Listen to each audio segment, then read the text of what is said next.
Well, I'm lucky enough to have been asked to talk about two things, right? These last two presentations.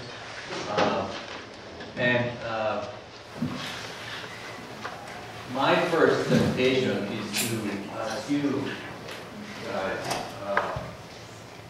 how do you feel about two tools that you have used?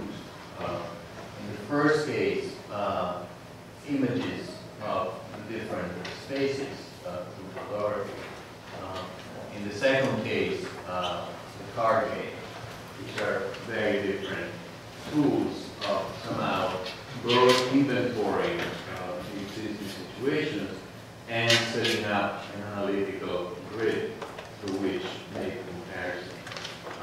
Now, it seems that privilege that I've been offered here is that in adopting this sort of gridded system, or matrices, the way they're called in the brief,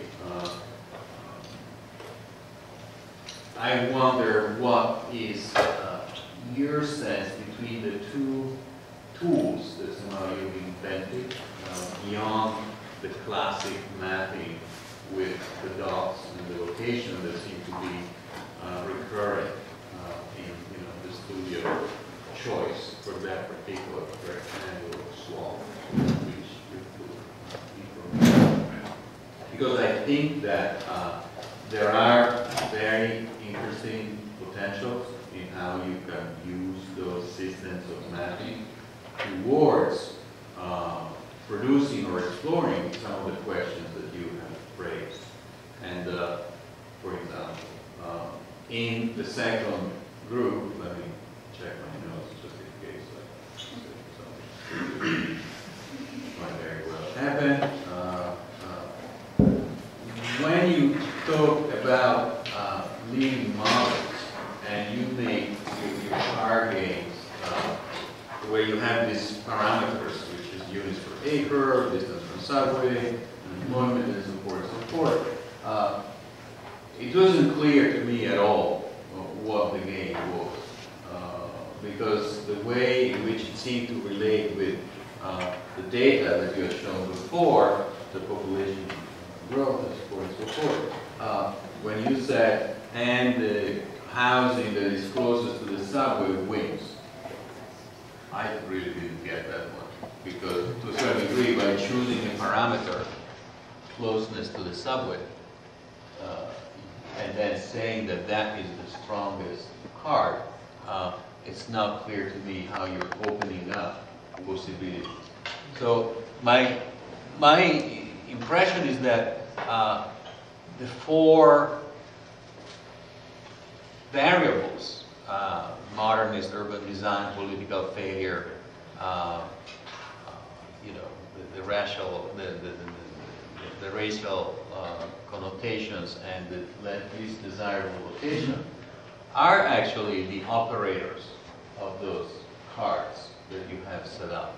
And I think that to make that mobile and to have them just in the big field that you showed, to see how, for example, the modernist set of relationships would create some kind of families of challenges versus, the political failures would be another set of cards.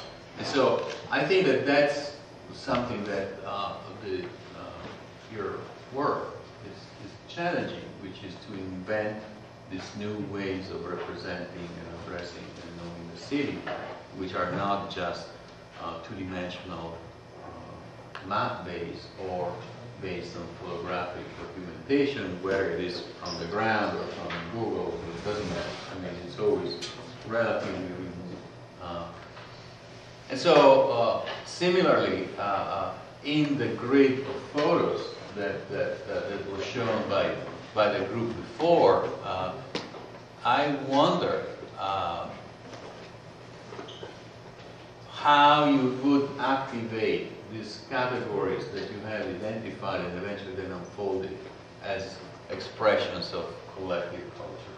And I think that there is something there that was very interesting and full of potential in what you did. And yet, I would like to challenge you because to a certain degree, you've not quite totally activated. So my privilege is that by talking about two, I would try to suggest what happens if this notion of collective culture and living models that you seem to have shrunk rather to the individual conditions of living create a tension or a conflict between the two of them, and the similarly organized grid of factual documentation about housing typology or the inventory of public spaces in fact interact with each other and open up a whole set of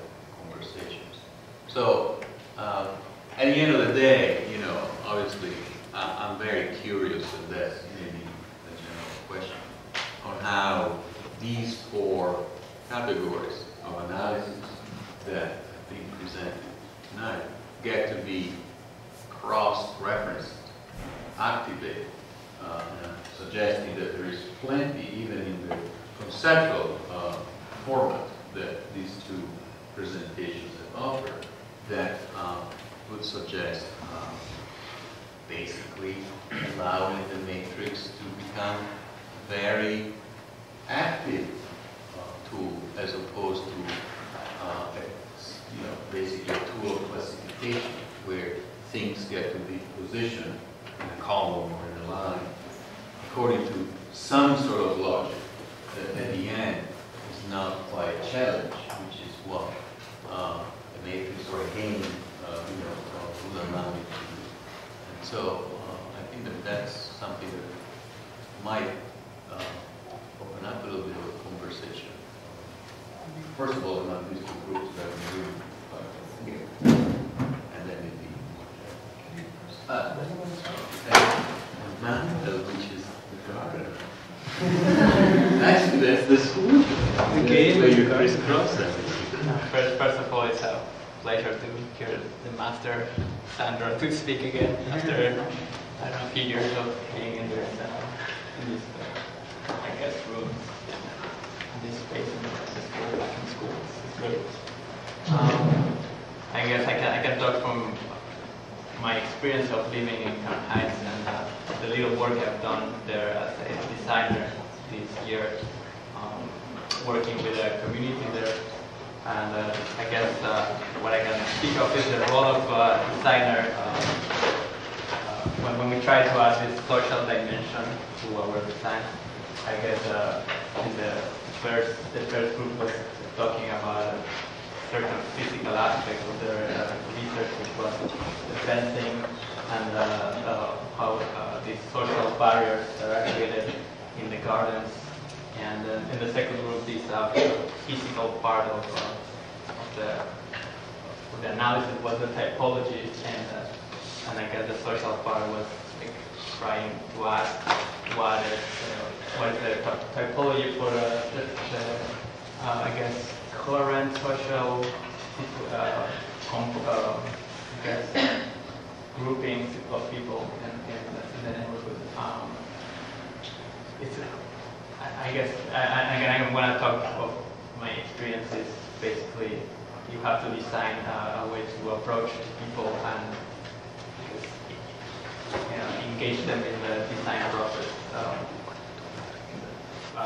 The garden that we saw is not a garden that I designed. It's a garden I'm part of. I didn't I helped build it, but I was putting things together. And it's like in the group I've been working with, and I had this other project that is in the same neighborhood, and it's about public space creating, trying to create a underutilized fence spaces that we visit them.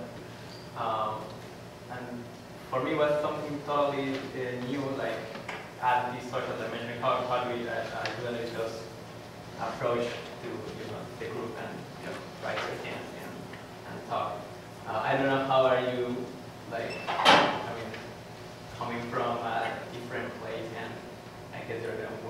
away. I mean, I guess that's going to be very, very challenging.